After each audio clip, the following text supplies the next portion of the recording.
एक जासूस देशभक्ति से कुछ इस कदर भरा होता है कि वो अपने देश के लिए कुछ भी करने को तैयार हो जाता है, मगर वो टूट उस वक्त जाता है जब उसका देश उसे पहचानने से इनकार कर देता है। कुछ ऐसा ही रविंद्र कौशिक के साथ भारत सरकार ने किया था।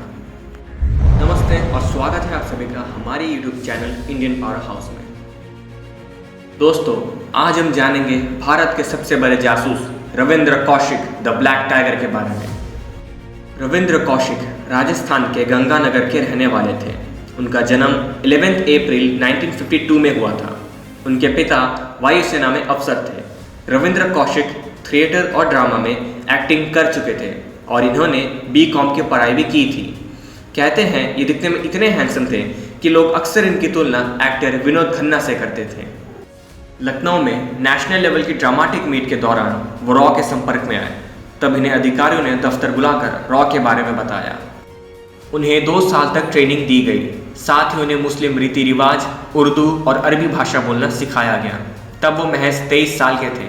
उनकी ट्रेनिंग 1975 से 1977 तक चली। साथ ही वो एक बहुत अच्छे एक्टर भी थे, तो इन्हें और निखारने के लिए 6 देशों में भेजा गया। रविंद्र कौशिक घर से दुबई में नौकरी करने की बात बोलकर 1978 में पाकिस्तान गए थे। उन्हें नया नाम नबी अहमद शकीर मिला। वो कराची में नई पहचान के साथ पहुंचे।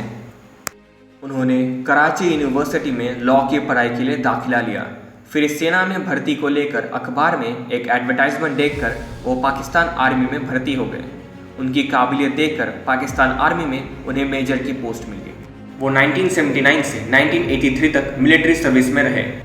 बाद में उन्हें एक आर्मी ऑफिसर जो आर्मी यूनिट में टेलर था, उसकी बेटी अमानत से प्यार हो गया और उन्होंने उससे शादी भी की। बाद में उन्हें एक बेटा भी हुआ। इसके बाद लोगों का उन पर भरोसा और भी पुख्ता हो गया। वो भारत को बड़ी बड़ी जानकारियाँ दिया करते थे। इन्हीं इंफॉर्मेशंस ने भारत के लाखों जवानों की जान बचाई। रविंद्र कौशिक के 4 भाई बहन थे। उनके परिवार को उनकी कोई खबर नहीं थी। 1981 में वो आखिरी बार अपने परिवार से मिले और फिर उसके 2 साल बाद वो पकड़े गए। ये बात 1983 की है, जब इनायत मसीह नामक एक अन्य रॉ एजेंट को पाकिस्तान भेजा गया था। उसे कराची में रविंद्र कौशिक को कुछ ज़रूरी दस्तावेज देने थे, मगर वो पाकिस्तान आर्मी के हाथों पकड़ा गया और फिर उसे बुरी तरह टॉर्चर किया गया, जिसके बाद उसने सब कुछ उगल दिया। उसने रविंद्र कौशिक के बारे में सबको बताया, उनका नकली नाम और पाकिस्तान आर्मी में उनका पोस्ट भी बताया। और तब पाकिस्तान आर्मी ने अपना घिनौना खेल खेला। उन्होंने उससे कहा कि तुम जो काम करने आए थे वो करके जाओ। इनायत ने रविंद्र कौशिक से मुलाकात की और पाकिस्तान आर्मी ने उन्हें पकड़ लिया और फिर अगले 18 साल रविंद्र कौशिक के लिए नर्क बन गए। पकड़े जाने के बाद रविंद्र कौशिक को बहुत टॉर्चर किया गया, मगर उन्होंने अपना मुंह कभी नहीं खोला और ना ही ये बताया कि उन्होंने भारत को कौन कौन सी जानकारियाँ दी थी। फिर उन्हें 1985 में फांसी की सज़ा सुनाई गई। अगर कहीं इनायत मसीह मुंह ना खोलता तो रविंद्र कौशिक अपने सभी टास्क को कंप्लीट करके भारत सकुशल लौट आते, लेकिन इनायत टूट चुका था और उस वक्त रॉ और भारत सरकार ने अपना पल्लू झाड़ दिया था। बता दें, ये तब की बात है जब इंदिरा गांधी सत्ते में थी। रविंद्र कौशिक ने उर्दू में अपने पिता को कुछ चिट्ठियाँ लिखी थी, जिसमें उन्होंने लिखा था कि मैं पाकिस्तान में हूँ, गिरफ्तार कर लिया गया हूँ और रॉ का जासूस हूँ। इस सदमे में उनके पिता गुजर गए। उनके परिवार ने भारत सरकार से बहुत बार संपर्क करने की कोशिश की, पर कोई मदद नहीं मिली। द टेलीग्राफ की रिपोर्ट के मुताबिक रविंद्र कौशिक ने एक चिट्ठी में लिखा था कि क्या भारत जैसे बड़े देश के लिए कुर्बानी देने वालों को ये सिला मिलता है।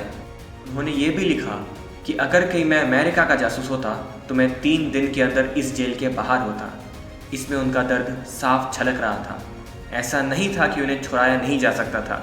जासूसों की अदला बदली भी हो सकती थी, लेकिन सरकार की तरफ से कोई मदद नहीं की गई। रविंद्र कौशिक को कई जेलों में ट्रांसफ़र किया गया, जिनमें सियालकोट, कोट लखपत, म्यांवली शामिल हैं। इसी बीच उन्हें टीबी और हार्ट डिसीज़ हो गया। नवंबर 2001 म्यांवली जेल में Ravindra Kaushik the black tiger ने अपनी आखिरी सांस ली। और सबसे ज़्यादा दुख की बात यह थी, उनके मौत के बाद भी उन्हें भारत की ज़मीन नसीब नहीं हुई और आखिर तक उन्हें स्वीकारा नहीं गया। दोस्तों, हमारे देश की आज़ादी की इज्जत सिर्फ 26 जनवरी और 15 अगस्त को तिरंगा लहराने से नहीं, बल्कि हर दिन 2 मिनट, बस 2 मिनट दिल से तिरंगे की इज्जत कीजिए। क्योंकि इस तिरंगे की शान के लिए, हमारे देश की इज्जत के लिए और हमारी आज़ादी के लिए हर दिन किसी का बेटा, किसी का भाई, किसी का सुहाग तो किसी का पिता अपने जान की बिना परवाह किए हर दिन अपने खून से इसकी कीमत चुकाते हैं। तो एक बार हमारे देश के हर एक जवान के लिए दिल से सीना ठोक के बोलिए, जय हिंद, जय भारत, वंदे मातरम।